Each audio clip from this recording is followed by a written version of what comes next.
وہ صحیح بخاری میں حدیث ہے نا، سیدنا ابو ہریرہ رضی اللہ تعالیٰ عنہ کے سامنے ایک دفعہ بھنی ہوئی بکری کا گوشت پیش کیا گیا. اب عرب کے وہ اس معاشرے میں جہاں روکھی سوکھی بھی مشکل سے لوگوں کو ملتی تھی، اللہ نے ایک نبی کی برکت سے، دین اسلام کی برکت سے انہیں یہ عروج دیا کہ وہ اس قسم کے مہنگے مہنگے کھانے بھی افورڈ کرنا شروع ہو گئے. یہ وہی ابو ہریرہ ہیں جن کے بارے میں بخاری میں آتا ہے کہ میرے پر کئی دن کا فاقہ ہوتا تھا، میں اصحاب صفہ میں سے تھا، پیٹ کے بل لیٹا ہوتا تھا، اور راستے میں چلنے والے لوگ مجھے ٹھڈا مار کے چیک کرتے تھے کہیں مرغی کا دورہ تو نہیں سے پڑا ہوا، اور میں اپنی بھوک کی وجہ سے لیٹا ہوتا تھا اور اتنی طاقت نہیں تھی کہ میں اٹھ سکوں. اور وہی ابو ہریرہ نے یہ وقت بھی دیکھا ہے جو بخاری مسلم میں حدیث ہے، مجھے اپنے بعد تم سے یہ خطرہ نہیں ہے کہ تم بھوکے مرو گے یا تم شرک کرنا شروع کر دو گے، مجھے یہ خطرہ ہے کہ دنیا کے مال کے دہانے تم پہ کھول دیے جائیں گے اور تم دنیا کی محبت میں ایک دوسرے سے لڑو گے اور اسی طرح تباہ و برباد ہو جاؤ گے جس طرح اگلی قومیں ہو گئی. اور حضرت ابو ہریرہ جب یہ حدیثیں بیان کرتے تھے تو وہ کہتے تھے کہ ہمیں ہر وقت یہ ڈر لگا رہتا ہے کہ ہم اسی فتنے میں مبتلا نہ ہو گئے ہوں، اور جو بدر و احد میں شہید ہو گئے وہ انہوں نے جنت کا پھل حاصل کر لیا، ہمیں کہیں اللہ تعالیٰ سب کچھ دنیا میں ہی نہ دے رہا ہو، وہ ڈرتے رہتے تھے. تو بخاری میں کہ وہ بھنی ہوئی بکری کا گوشت جب ان کو پیش کیا گیا تو حضرت ابو ہریرہ رضی اللہ تعالیٰ عنہ کو فوراً وہ حدیثیں یاد آ گئیں کہ مجھے یہ خطرہ نہیں کہ بھوکے مرو بلکہ دنیا کے دہانے تم پہ کھول دیے جائیں گے. ٹھیک ہے. اور پھر ان کو نبی الاسلام کی وہ فقر اور وہ آپ کی غربت اور آپ کے فاقے یاد آئے. ٹھیک ہے. اور وہ صحابہ جو غزوہ احد کے اندر، بدر کے اندر بڑی غربت کس پرسی کی حالت میں شہید ہوئے، ان کی ساری باتیں ان کو ریمائنڈ ہونا شروع ہوئیں، اور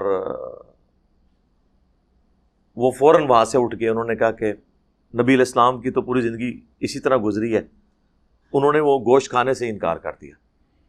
اس طرح صحیح بخاری میں ایک اور حدیث آتی ہے کہ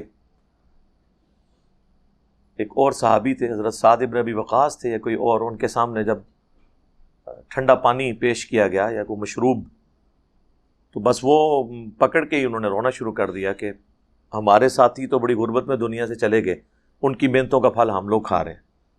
وہ پانی بھی ان کے ہاتھ میں ہی رہ گیا، پی نہیں سکے. تو ویسے یہ بڑا مشکل وقت تھا. میں کہتا ہوں یہ فلموں میں جو کچھ آپ ٹریجک سٹوریاں دیکھتے اور سنتے ہیں وہ تو کچھ بھی نہیں ہے جو صحابہ کی زندگی میں آپ کو اتار چڑھاؤ نظر آتا ہے. ایک طرف غریب بدو مکے کے اور پھر دنیا کے امام بن گئے. انہوں نے اپنا پرانا وقت کبھی بھلایا نہیں ہے.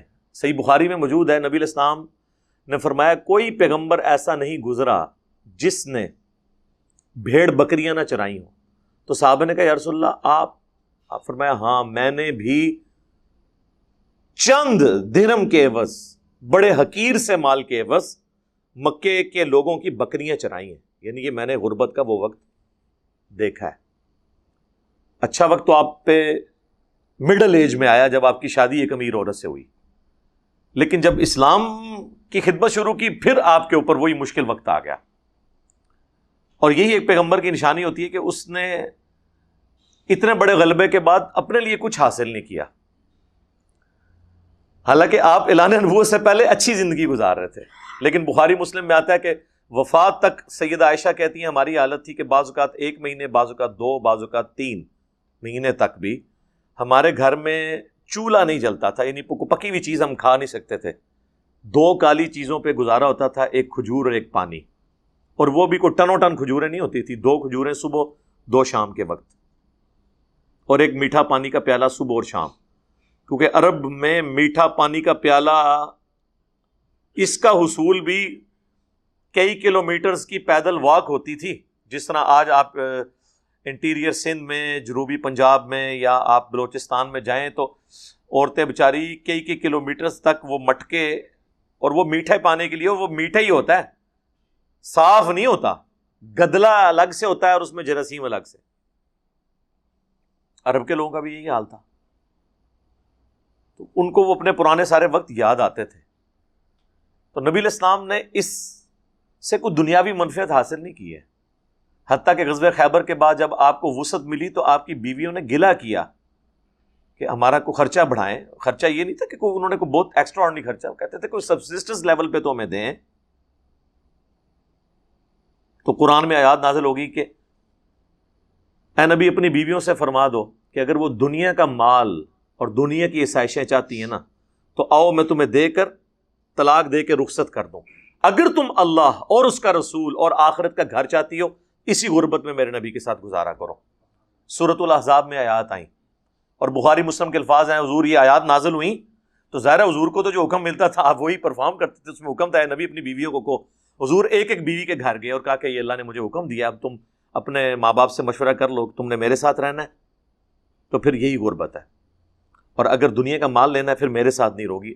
یہ فیصلہ کرو کہ تم اللہ کے نبی کی بیوی رہنا چاہتی ہو دنیا اور آخرت میں. یا تو سب نے کہا یا رسول اللہ ہم مشورہ کریں گے، ہم آپ کو چوز کرتے ہیں، اللہ کو چوز کرتے ہیں، آخرت کے گھر کو. الحمدللہ اتنی وفادار بیویاں حضور کے ساتھ، الحمدللہ.